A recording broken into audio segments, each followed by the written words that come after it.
1970 সালের নির্বাচন হয়েছিল ইয়াহিয়া খানের যে এলএফও লিগ্যাল ফ্রেম অর্ডারের মাধ্যমে, যার ভিত্তিতে বাংলাদেশ স্বাধীন হয়েছে, যার ভিত্তিতে গণপরিষদের সংবিধান রচিত হয়েছে। জামায়াত ইসলামীর পক্ষ থেকে আমরা আবার পুনরায় ব্যক্ত করছি, সংস্কারকে আইনি ফ্রেমের মধ্যে, কাঠামোর মধ্যে না আনা হচ্ছে একটি নতুন ষড়যন্ত্রের গন্ধ। ঘটনাটি অনেক বিস্তৃত। পৃথিবীর ইতিহাসে অনেক বিপ্লব সংগ্রাম আন্দোলনের মধ্যে জুলাই বিপ্লব একটি ব্যতিক্রম। এখানকে অংশগ্রহণটা একটা ব্যতিক্রম। আলোচনায় অনেকে বলেছেন শিশু থেকে বৃদ্ধ, ধর্ম বর্ণ সকলে অংশগ্রহণ। আরেক ব্যতিক্রম হচ্ছে বাংলাদেশের মানুষ তার দেশের অস্তিত্ব রক্ষা এবং ফ্যাসিস্ট মুক্ত করার জন্য যে ঐক্যটা হয়েছিল, এটা একটা অভাবনীয় ঐক্য। অল্প সময়ে এত রক্ত দেয়া পৃথিবীর ইতিহাসে বিরল। এই জন্য এই বিপ্লবের মধ্য দিয়ে পৃথিবীর বিভিন্ন জায়গায় যেমন রাজতন্ত্রের অবসান হয়ে গণতান্ত্রিক ব্যবস্থার উত্তরণ হয়েছে, ইরান, ফরাসি, চীনের বিপ্লব আপনারা দেখেছেন, বাংলাদেশে কর্তৃত্ববাদের অবসান ঘটিয়ে নতুন রাজনৈতিক ব্যবস্থার দিকে বাংলাদেশ পথ চলা শুরু করছে। এই আন্দোলন থেকে আমাদের অর্জন যদি মোটা দাগে বলি, আমাদের সমাজের সেক্রেটারির রাইট অফ একটা চিত্র এনেছে। অর্জনের মূল্যে আমি মৌলিকভাবে যে 3-4টি জিনিস দেখতে চাই। নাম্বার 1 হচ্ছে ফ্যাসিবাদ বিরোধী জাতীয় ঐক্য এবং সুদৃঢ় ঐক্য, আপোষহীন লড়াই। দ্বিতীয় আমাদের অর্জন হচ্ছে কর্তৃত্ববাদী হাসিনার দুঃশাসনের অবসান ঘটেছে এই বিপ্লবের মধ্য দিয়ে। তৃতীয় যদি আমরা বলতে চাই, একটি অন্তর্বর্তীকালীন সরকার আজ পর্যন্ত ক্ষমতায় আছে এই বিপ্লবের মধ্য দিয়ে যার আগমন। আর চতুর্থ যেটা বলতে চাই, বাংলাদেশের নতুন রাজনৈতিক ব্যবস্থা, রাজনীতি চর্চার নতুন দিগন্তের উন্মোচন হয়েছে বিপ্লবের মধ্য দিয়ে।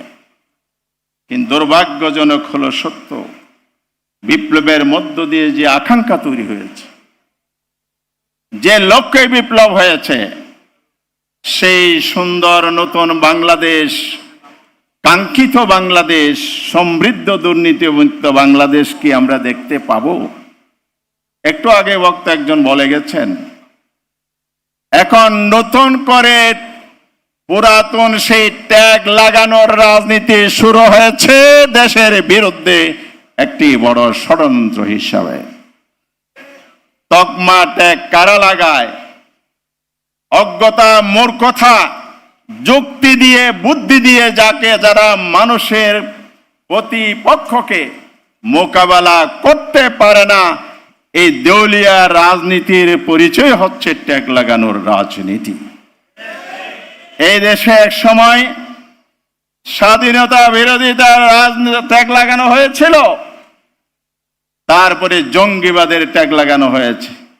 এখন নতুন ট্যাগ লাগানোর সুর শোনা যাচ্ছে।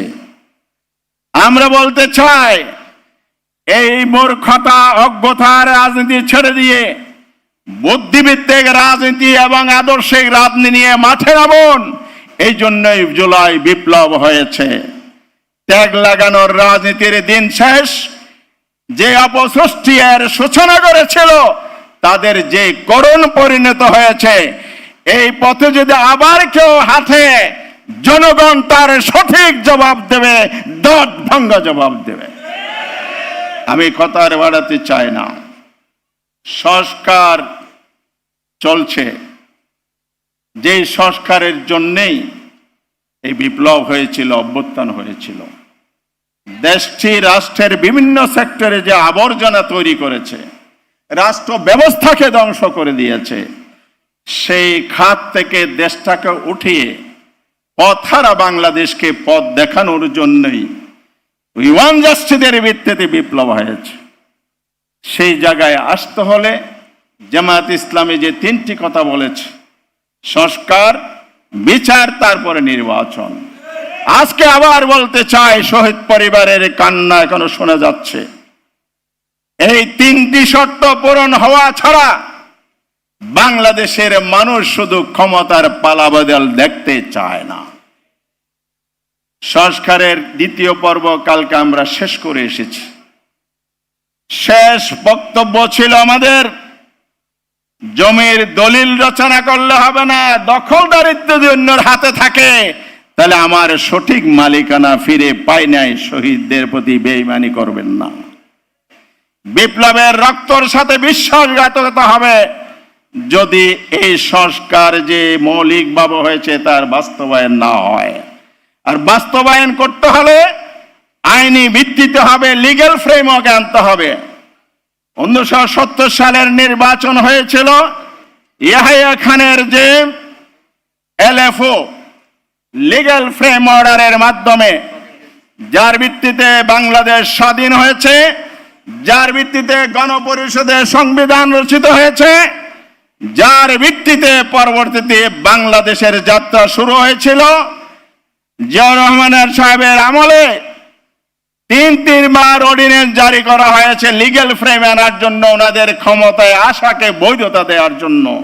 এরশাদ সাহেবের আমলে গণ অভ্যুত্থানের পর শাহাবুদ্দিনের সাহেবের যে দেশের দায়িত্ব নেয়া, নির্বাচন করা, এই যে লিগ্যাল একটা ফ্রেম তৈরি করা হয়েছে, ফরম্যাট তৈরি করে আইনি ভিত্তি দেওয়া হয়েছিল, এই সংস্কারকে যদি ভিত্তি দেওয়া না হয় তাহলে সকল সংস্কার এবং বিপ্লব বিফলে যাবে।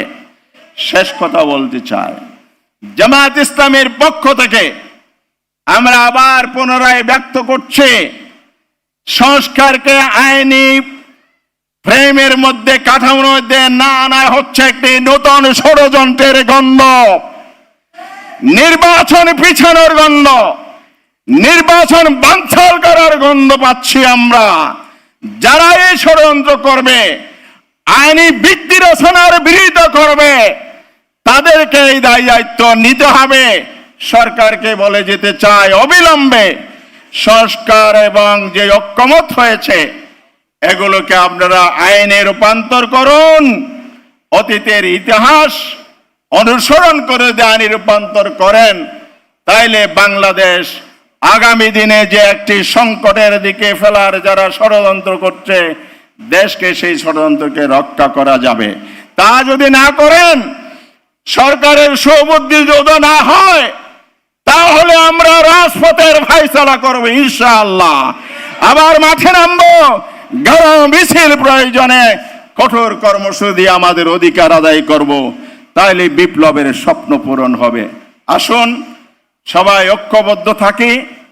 ফ্যাসিজম তাড়িয়েছি, ফ্যাসিবাদ তাড়িয়েছি, ফ্যাসিজম তাড়াতে হবে, নতুন ফ্যাসিস্টের জন্ম প্রতিরোধ করতে হবে।